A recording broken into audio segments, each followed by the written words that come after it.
આપણે મત્સ્ય પુરાણના 31મા દિવસની કથાને આગળ વધારીએ।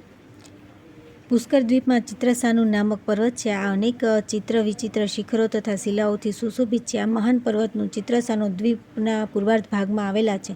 આ પર્વત 27 યોજન વિસ્તૃત અને 24 યોજન ઊંચો છે। આ દ્વીપના પશ્ચિમાર્ધ ભાગમાં સમુદ્ર તટ પર માનસ નામક પર્વત છે, જે પૂર્વ દિશામાં નીકળેલા ચંદ્રમા જેવો શોભી રહ્યો છે। આ 50 યોજન ઊંચો છે। માનસ પર્વતના પૂર્વાર્ધમાં સ્થિત હોવા છતાં પણ આનો પુત્ર મહાવીત નામક પર્વત દ્વીપના પશ્ચિમાર્ધ ભાગની રક્ષા કરે છે। આ પ્રમાણે તે પ્રદેશ 2 ભાગોમાં વિભક્ત છે। પુષ્કર દ્વીપ સાદિષ્ટ જળના મહાસાગરથી ઘેરાયેલો છે। આ વિસ્તારમાં ગોમેદેક દ્વીપથી 2 ગણો છે। આ દ્વીપના માનવો 30,000 વર્ષ સુધી જીવિત રહે છે। તેમને વૃદ્ધાવસ્થાનો સ્પર્શ થતો નથી। તેઓ સ્વાભાવિક રીતે યુવાવસ્થા, નિરોગતા, અત્યાધિક સુખ અને માનસિક સિદ્ધિથી યુક્ત હોય છે। ત્રણેય દ્વીપોમાં સર્વત્ર સુખ, દીર્ઘાયુ અને સુંદર રૂપની સુલભતા રહે છે। તેમનામાં ઊંચ નીચનો ભાવ હોતો નથી। પરાક્રમ અને રૂપની દ્રષ્ટિથી તેઓ એક સરખા હોય છે। તેમનામાં ન કોઈ વધ કરવા યોગ્ય હોય છે અને ન મારનારો જોવા મળે છે। તેમનામાં ઈર્ષા, અદેખાઈ, ભય, લોભ, દ્વંદ્વ, દંભ, દેશ અને સંગ્રહ બિલકુલ નથી। તેમનામાં સત્ય, અસત્ય અને ધર્મ, અધર્મનો વિવાદ,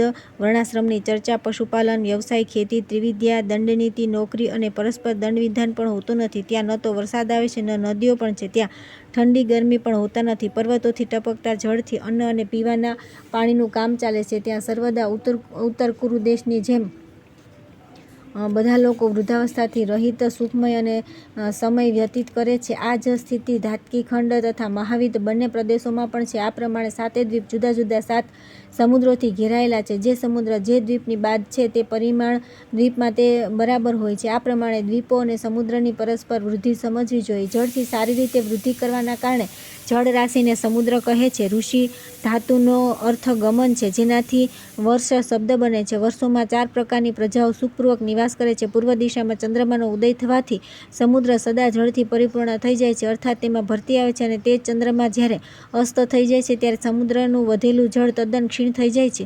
જળની વૃદ્ધિના સમયે સમુદ્ર પોતાની મર્યાદામાં જ વધે છે અને ક્ષીણ થાય ત્યારે મર્યાદામાં જ તેના જળનો ક્ષય થાય છે। આ જ પ્રમાણે ચંદ્રમા ઉદય થાય ત્યારે તેના કિરણોનો જળ સાથે સંયોગ થવાથી જળ આપમેળે ઉછળવા લાગે છે। તેના કારણે સમુદ્ર પણ વધવા લાગે છે। જો કે શુક્લ પક્ષ અને કૃષ્ણ પક્ષમાં ચંદ્રમાના ઉદય અને અસ્તકાળમાં જળ વધઘટ કરે છે, તેમ છતાં સમુદ્રની મર્યાદામાં તેનો પ્રભાવ જણાતો નથી। ચંદ્રમાની વૃદ્ધિ અને ક્ષયના સમયે સમુદ્રનો પણ ઉત્કર્ષ અને અપકર્ષ થાય છે। પાણીના તે ચઢાવ ઉતાર 115 આંગળ સુધી હોય છે। પરવાના અવસર પર સમુદ્રના જળના આ ભરતી ઓટ અવશ્ય દેખાય છે। 2 બાજુથી ઘેરાયેલો હોવાથી સમુદ્રમાં આવેલા પ્રદેશને દ્વીપ કહે છે અને જળને ધારણ કરવાના કારણે સમુદ્રને ઉદધિ કહે છે। બધી વસ્તુઓને આત્મસાત કરી લેવાના કારણે ગિરિ અને પૃથ્વીના સંધિસ્થાનોને બાંધવાના કારણે પર્વત નામ પડ્યું છે।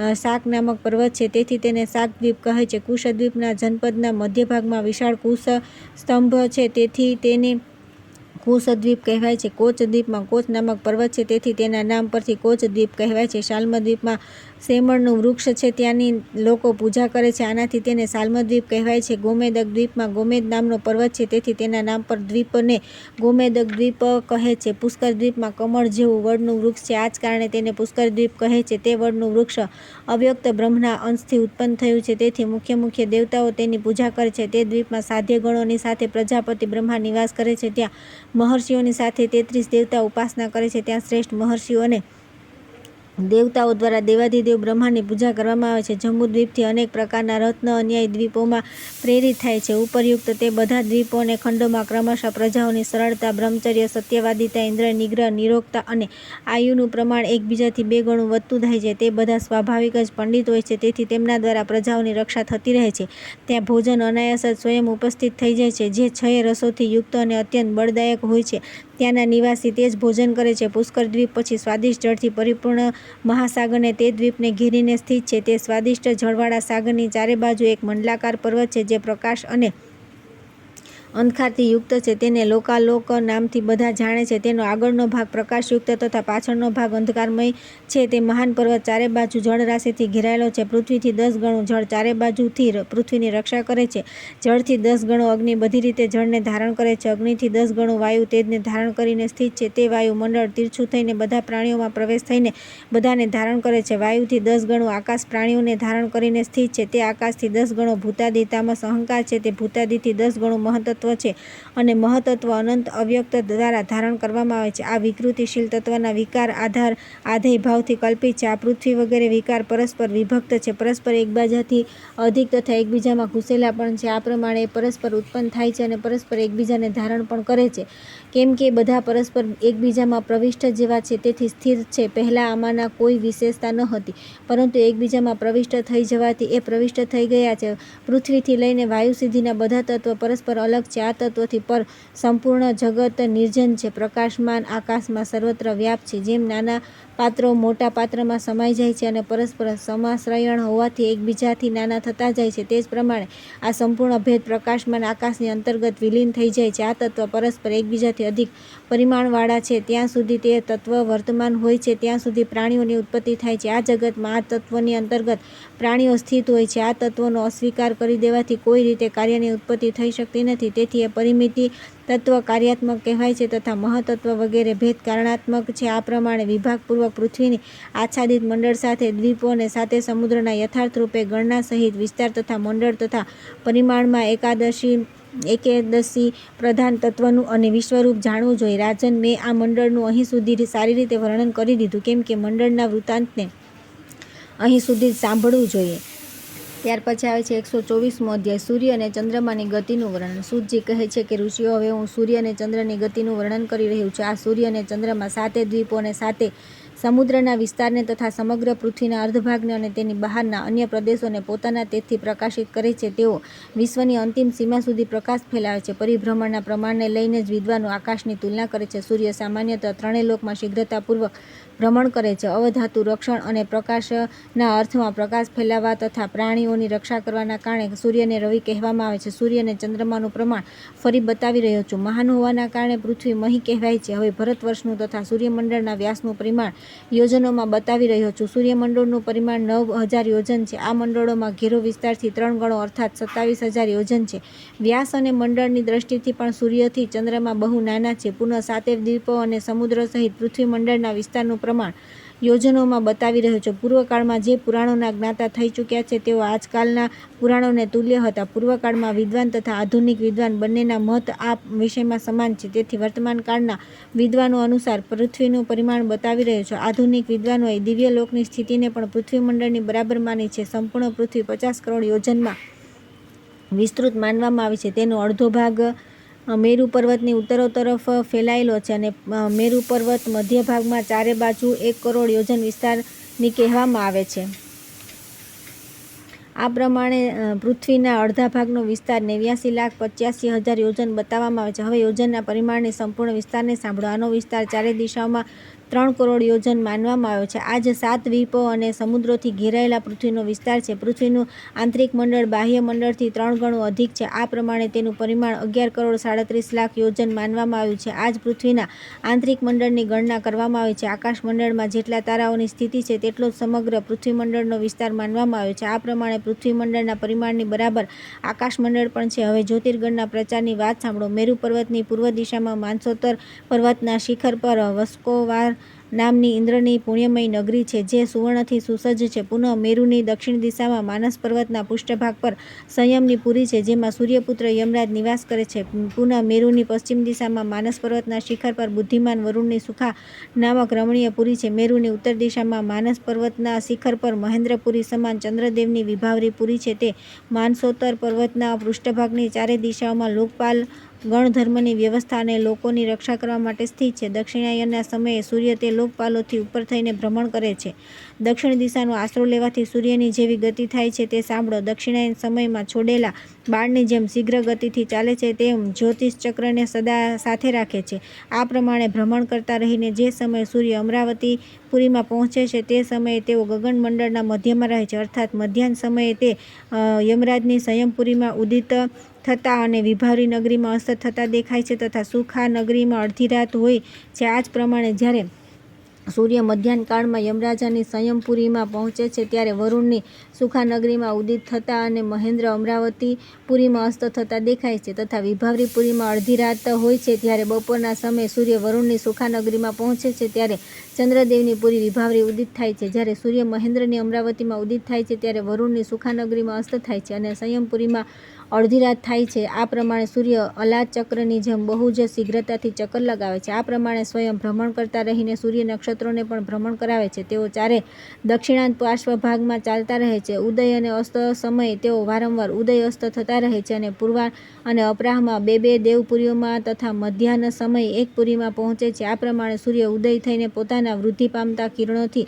બપોરના સમયે તપે છે અને તે પછી ધીરે ધીરે હાંસને પ્રાપ્ત થાય છે. તે જ કિરણોની સાથે અસ્ત થઈ જાય છે. સૂર્યના આ જ ઉદય અને અસ્તથી પૂર્વ અને પશ્ચિમ દિશાનું જ્ઞાન થાય છે. આમ તો સૂર્ય જે રીતે પૂર્વ દિશામાં તપે છે તે જ પ્રમાણે પશ્ચિમ તથા પાર્શ્વભાગમાં પણ પ્રકાશ ફેલાવે છે, પરંતુ તે દિશાઓમાં જ્યાં સૂર્યનો ઉદય દેખાય છે તે જ ઉદય સ્થાન કહેવાય છે તથા જે દિશામાં સૂર્ય અદૃશ્ય થઈ જાય છે તેને અસ્ત સ્થાન કહે છે. મેરુ પર્વત બધા પર્વતોથી ઉત્તર તથા લોકાલોક પર્વત દક્ષિણ દિશામાં સ્થિત છે. તેથી સૂર્યના બહુ દૂર થઈ જવાથી તથા પૃથ્વીની છાયાથી આવૃત થવાના કારણે તેમના કિરણો અવરુદ્ધ થઈ જાય છે. તેથી રાત્રે સૂર્ય દેખાતા નથી.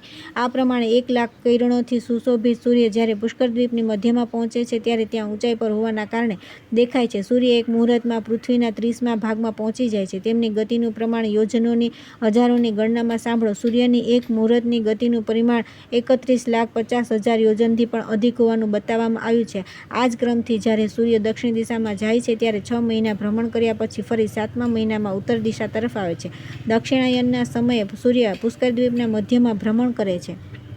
માનસોત્તર અને મેરુ પર્વતની વચ્ચે પુષ્કર દ્વીપથી 3 ગણું અંતર છે. હવે દક્ષિણ દિશામાં સૂર્યની ગતિનું પરિમાણ સાંભળો. આ દક્ષિણાયન મંડળ 9,45,00,000 યોજન વિસ્તૃત બતાવવામાં આવ્યું છે. આ સૂર્યની એક દિવસ રાતની ગતિ છે. દક્ષિણાયન નિવૃત્ત થઈને જ્યારે સૂર્ય વિષુવ પર સ્થિત થાય છે ત્યારે તેઓ ક્ષીરસાગરની ઉત્તર દિશામાં ભ્રમણ કરે છે. હવે વિશ્વમંડળનું પરિમાણ યોજનામાં સાંભળો. તે વિષ્ણુ મંડળ 3,21,00,000 યોજનનું પરિમાણનું છે. શ્રવણ નક્ષત્રમાં જ્યારે સૂર્ય ઉત્તર દિશામાં ચાલ્યા જાય છે ત્યારે તેઓ ગૌમય દ્વીપના પછીના દ્વીપના ઉત્તર દિશામાં ભ્રમણ કરે છે. હવે ઉત્તર દિશાના મંડળનું તથા દક્ષિણ અને ઉત્તરના મધ્યભાગનું પરિમાણ ક્રમશઃ સાંભળો. એમની મધ્યમાં જયગૌ, ઉત્તરમાં ઐરાવત અને દક્ષિણમાં વૈશ્વાનર નામક સ્થાન સિદ્ધાંત રૂપે બતાવવામાં આવે છે. ઉત્તર દિશામાં સૂર્યના માર્ગને નાગવીથી તથા દક્ષિણ દિશામાં માર્ગને અજવીથી કહે છે. બંને અષાઢ અથવા પૂર્વાષાઢ, ઉત્તરાષાઢ અને મૂલ આ ત્રણે અજવીથી, અભિજીત, શ્રવણ અને સ્વાતિ આ ત્રણે નાગવીથી છે અને અશ્વિની, ભરણી અને કૃતિકા આ 3 નાગવીથી છે. રોહિણી, આદ્રા અને મૃગશિરા પણ નાગવીથી કહેવાય છે. પુષ્ય, શ્લેષા અને પુનર્વસુ આ ત્રણે ઐરાવતી વીથી કહેવાય છે. આ ત્રણે વીથીઓ ઉત્તર દિશાનો માર્ગ કહેવાય છે. પૂર્વ ફાલ્ગુની, ઉત્તરા ફાલ્ગુની અને મઘા આ ત્રણે આર્ષભી વીથી છે. પૂર્વ ભાદ્રપદ, ઉત્તરા ભાદ્રપદ અને રેવતી આ 3 ગોવીથી નામે કહેવાય છે. શ્રવણ, ઘનિષ્ઠ અને સતિભિષા આ ત્રણે જતગર વીથી છે. આ ત્રણે વીથીઓ માધ્યમ માર્ગ કહેવાય છે. હસ્ત, ચિત્રા અને સ્વાતિ આ ત્રણે અજવીથી, જ્યેષ્ઠા, વિશાખા અને અનુરાધા આ મૃગવીથી છે. મૂલ, પૂર્વાષાઢા અને ઉત્તરાષાઢા આ વૈશ્વાનર વીથી છે. આ ત્રણે વીથીઓ દક્ષિણ માર્ગમાં બતાવવામાં આવી છે. હવે ઉત્તર અને દક્ષિણ બંને દિશાઓનું અંતર યોજનોમાં બતાવી રહ્યો છે. આ બંને દિશાઓનું અંતર 31,01,600 યોજન છે. હવે ઉત્તરાયણ અને દક્ષિણાયન કાલના બંને દિશાઓ અને બંને રેખાઓનું અંતર યોજનોમાં બતાવી રહ્યો છું. તેમનામાં એક બીજીનું અંતર 71,25,000 યોજન છે. સૂર્ય બંને દિશાઓને રેખાઓના બહારી અને અંદરના ભાગમાં ચક્કર લગાવે છે. આ સૂર્યમંડળ સદા ઉત્તરાયણમાં માંડલોની અંદર અને દક્ષિણાયનમાં બહારથી ચક્કર લગાવે છે. ઉત્તર દિશામાં ભ્રમણ કરતા સૂર્ય 180 મંડળોને પસાર કરતા રહીને તેમને પાર કરે છે. હવે મંડળનું પ્રમાણ યોજનાઓની ગણનામાં સાંભળો. આનું પરિમાણ 8,058 યોજન બતાવ્યું છે. આ મંડળનો વ્યાસ 300 છે. સૂર્ય આખો દિવસ કુંભારના ચાકડાની જેમ નાભિમંડળ પર ચક્કર લગાવે છે. સૂર્યની જેમ ચંદ્રમાં પણ તે જ પ્રમાણે ભ્રમણ કરે છે. તે જ પ્રમાણે દક્ષિણાયનમાં પણ સૂર્ય ચાકડાની જેમ શીઘ્રતાથી ચાલતા રહીને પસાર કરે છે. આ જ કારણે તેઓ આટલી વિસ્તૃત ભૂમિને થોડા જ સમયમાં પાર કરી જાય છે. દક્ષિણાયનના સમયે સૂર્ય 13.5 નક્ષત્રના મંડળને શીઘ્રતાથી મધ્યભાગથી પસાર થતાં 12 મુહૂર્તમાં પાર કરે છે, પરંતુ રાત્રિના સમયે તે જ નક્ષત્રોને પાર કરવામાં તેમને 18 મુહૂર્તનો સમય લાગે છે. જેમ કુંભારના ચાકડાની મધ્યભાગમાં સ્થિત વસ્તુઓની ગતિ મંદ થઈ જાય છે તે જ પ્રમાણે ઉત્તરાયણના સમયે સૂર્ય મંદ ગતિથી ચાલે છે. આ જ કારણે થોડું અંતર પાર કરવામાં તેમને વધારે સમય લાગે છે. ઉત્તરાયણના સમયે સૂર્ય 18 મુહૂર્તોમાં 13 નક્ષત્રોની મધ્યમાં વિચરે છે, પરંતુ રાત્રે જ નક્ષત્રોને પાર કરવામાં તેમને 12 મુહૂર્તનો સમય લાગે છે. તે ચક્ર તે બંને ગતિઓથી મંદર ગતિમાં ઘૂમે છે. ચાકના મધ્યભાગમાં ચક્રમાં મૂકેલા માટીના પિનની જેમ ધ્રુવ પણ તે ચક્રની મધ્યમાં સ્થિત થઈને ઘૂમતા રહે છે. ધ્રુવ 30 મુહૂર્ત અર્થાત દિવસ રાતમાં બંને દિશાઓના મધ્યના મંડળોમાં ભ્રમણ કરે છે. ઉત્તરાયણના સમયે દિવસે સૂર્યની ગતિ મંદ અને રાત્રિમાં તેજ હોય છે. તે જ પ્રમાણે દક્ષિણાયન સમયે સૂર્યની ગતિ દિવસે તેજ અને રાત્રે મંદ હોય છે. આ પ્રમાણે પોતાની વિશેષ ગતિથી રાત દિવસનું વિભાજન કરતા રહીને સૂર્ય દક્ષિણ દિશામાં અજવીજથી પસાર થતા રહીને લોકપાલો પર્વતોની ઉત્તર દિશામાં પહોંચે છે. ત્યાંથી લોક સંતાનક અને વૈશ્વાનર નામ પર્વતોના બહારના માર્ગો પરથી તેઓ પુષ્કર દ્વીપ પર પહોંચે છે. ત્યાં સૂર્યની પ્રભાતકાળની પ્રભા હોય છે. આ માર્ગના પાર્શ્વ ભાગમાં લોકાલોક પર્વત છે, જે 10,000 યોજન ઊંચો છે. તે પર્વત મંડળાકાર અને એનો એક ભાગ પ્રકાશયુક્ત અને બીજો ભાગ અંધકારમય રહે છે. આ લોકાલોક પર્વતની અંદર સૂર્ય, ચંદ્રમા, નક્ષત્ર અને તારાઓની સાથે બધા ગ્રહ પ્રકાશિત થાય છે. આ પ્રમાણે જ્યાં સુધી પ્રકાશ હોય છે તેટલા જ લોક માનવામાં આવે છે અને બાકીનો ભાગ નિરાલોક છે. લોક ધાતુનો અર્થ દર્શન અર્થાત દેખાવું. તેથી જે આલોક દ્રષ્ટિથી દૂર છે તે અનલગતા છે. સૂર્ય પરિભ્રમણ કરતા રહીને જે સમયે લોકાલોક પર્વત પ્રકાશિત અને અપ્રકાશિત પ્રદેશની સંધિ પર પહોંચે છે તે સમયને સંધ્યા કહે છે. બ્રાહ્મણોએ ઉષાકાળને રાત્રિમાં અને વૃષ્ટિને દિવસમાં ગણ્યો છે. 30 કાળનો એક મુહૂર્ત થાય છે અને એક દિવસના 15 મુહૂર્ત થાય છે. જે પ્રમાણે અહર્ગણના હિસાબે દિવસોમાં હાશ વૃદ્ધિ થાય છે તે જ પ્રમાણે સંધ્યાના મુહૂર્તમાં પણ હાશ વૃદ્ધિ થાય છે. 3 મુહૂર્તના હિસાબે દિવસના 5 ભાગ માનવામાં આવે છે. સૂર્યોદય થયા પછી 3 મુહૂર્ત સુધીનો સમય પ્રાતઃકાળ કહેવાય છે. તે પછી 3 મુહૂર્તનો સમય સંગવકાળ કહેવાય છે. તે પછી 3 મુહૂર્તનો મધ્યાહનકાળ હોય છે. તે પછીનો સમય અપરાહ કહેવાય છે અને આ 3 મુહૂર્તનો જ હોય છે. અપરાહ પછી સાયંકાળ કહેવાય છે. આ પ્રમાણે 15 મુહૂર્તનો દિવસ છે. 3 મુહૂર્તો પ્રમાણે 5 વિભાગમાં વિભક્ત છે. આ જ પ્રમાણે રાતમાં પણ 15 મુહૂર્ત હોય છે. બંને વિશ્વોમાં 15 મુહૂર્તનો દિવસ થાય છે. શરદ અને વસંત ઋતુની મધ્ય મેષ તુલા સંક્રાંતિનો સમય વિષુવ કહેવાય છે. ઉત્તરાયણમાં દિવસ રાત્રિનો દક્ષિણમાં રાત દિવસને ગ્રેસે છે. જ્યાં સુધી સૂર્યનો પ્રકાશ પહોંચે છે તેને લોક કહે છે અને લોક બાદ જે અંધકારમય પ્રદેશ છે તેને આલોક કહેવાય છે.